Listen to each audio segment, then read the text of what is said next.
আসসালামু আলাইকুম, কেমন আছেন আপনারা সবাই? আশা করি সবাই অনেক ভালো আছেন। আজকে আপনাদের দেখাবো ঘরে গ্যাসের চুলায় করে কিভাবে অনেক সুন্দর সফট স্মুথ কেক বানাতে পারবেন। একদম সফট, আপনাদেরকে আমরা ধরে দেখাচ্ছি কতটা সফট। দেখুন, কাটার সাথে সাথে ছুরিটাই কিন্তু ভিতরে চলে যাচ্ছে, এত সফট ছিল কেকটা। আমি ভাবতেও পারিনি, আমি প্রথমবার ট্রাই করেছি আমরাও, কিন্তু প্রথমবারই এত ভালো হবে এটা আমি ভাবতেই পারিনি। এই জন্য আমি শুধু বারবার চেপে চেপে দেখছিলাম এত সফট কিভাবে হয়ে গেল। যাই হোক, কিভাবে আমরা তৈরি করলাম সেই রেসিপিটা আপনাদেরকে এখন বলবো।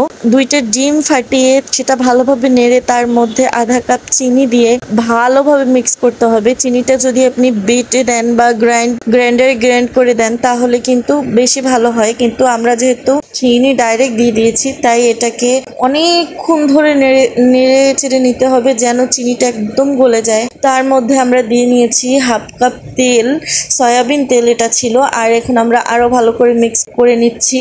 এরপর দিয়ে দিলাম হাফ কাপ দুধ, সেটাও অনেক ভালো করে মিক্স করে দিতে হবে। একদমই দানা দানা থেকে যেতে পারবে না কিন্তু কেকের মিক্সচারটার মধ্যে, একদম খুবই ভালোভাবে মিক্স করে নিতে হবে। আর আমাদের ডিমের কালারটা যখন চেঞ্জ হয়ে যাবে, যখন এরকম সাদাটে হয়ে যাবে, তখন আমরা ময়দাও দিয়ে দিব।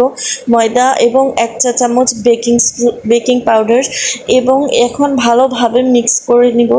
অনেক ভালোভাবে মিক্স করে নিতে হবে। আর দিয়ে দিলাম একটুখানি লবণ, আর অনেক ভালো করে মিক্স করে নিতে হবে। অনেকক্ষণ ধরে কিন্তু এটা মিক্স করা হয়েছে, যদিও আমি ভিডিওতে কম সময় দেখিয়েছি, কিন্তু এটা অনেকক্ষণ বসে মিক্স করা হয়েছে এবং আপনাকেও অবশ্যই অনেকক্ষণ বসে মিক্স করতে হবে, কারণ মিক্সচারটার কালার চেঞ্জ হয়ে যাবে এবং অনেক সময় বসে মিক্স করার ফলে একটু দানাদার থাকবে না এবং একটা পারফেক্ট মিক্সচার তৈরি হবে। এবং আমরা চাচ্ছিলাম আমাদের মিক্সচারটাকে আর একটু পাতলা করার জন্য, তাই আম্মু একটু দুধ দিয়ে দিয়েছে। দুধ দেওয়ার পর আবার একটু ভালোভাবে নেড়েচেড়ে, যেটাতে করে আমরা এই কেকটা মূলত বানাবো সেটা হচ্ছে এই বাটি। এটা আগের যে টিফিন কেসে ভাত নিয়ে যেত সবাই, ওইসব টিফিন কেসের একটা বাটি।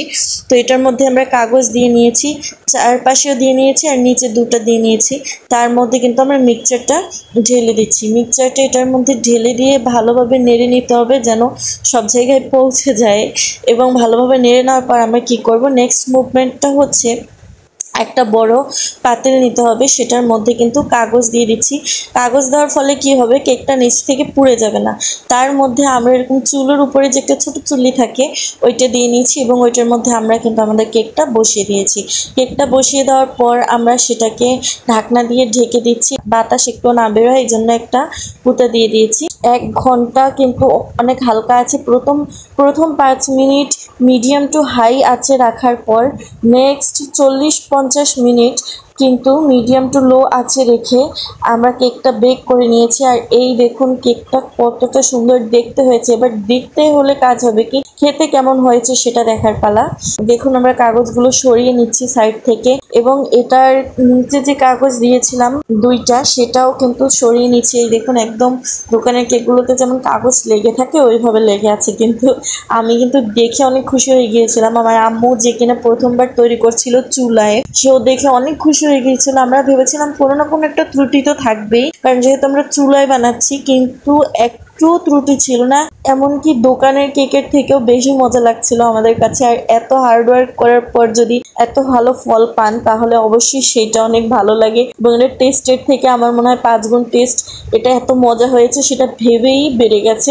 যাই হোক, এটা কতটা সফট দেখুন, এটা একদম চুলায় বেক করা, অনেক সুন্দর, খেতেও অনেক টেস্ট হয়েছে। কোনো ডিমের আলাদা গন্ধ বা কোনো কিছু আসছিল না, এতটা সফট হয়েছে, মানে আমরা অবাক হয়ে গেছি। আমার বোন তো অনেক খুশি হয়েছে, কেউ ভাবতে পারিনি আমরা যে এত সুন্দর কেক গ্যাসের চুলায় তৈরি হয়ে যাবে। আমরা ভেবেছিলাম কোনো না কোনো একটা প্রবলেম তো দেখবই আমরা। যাই হোক, কিন্তু কোনো প্রবলেম না, একদম সফট। সবাই টিপে টিপে দেখছিল যে গ্যাসের চুলায় এত মজাদার কেক তৈরি হয়ে গিয়েছে। যাই হোক, তো কেক এই রেসিপিতে আপনি ঘরে বসে নিজেই তৈরি করতে পারবেন। আমরা মিডল ক্লাস ফ্যামিলি, যাদের কাছে ওভেন নেই এবং কেক বানানোর সব সামগ্রী থাকে না, তারা কিন্তু এত সহজেই এত সুস্বাদু একটা কেক ঘরে বসে তৈরি করে নিতে পারবেন। মানে ঘরেই যদি আপনি এত মজাদার জিনিস নিজের হাতে তৈরি করে খেতে পারেন তাহলে বাইরের খাবারের কোনো প্রয়োজনই নেই। আমি তো সবসময় বলি ঘরের খাবার খান, সুস্থ থাকুন। আল্লাহ হাফেজ।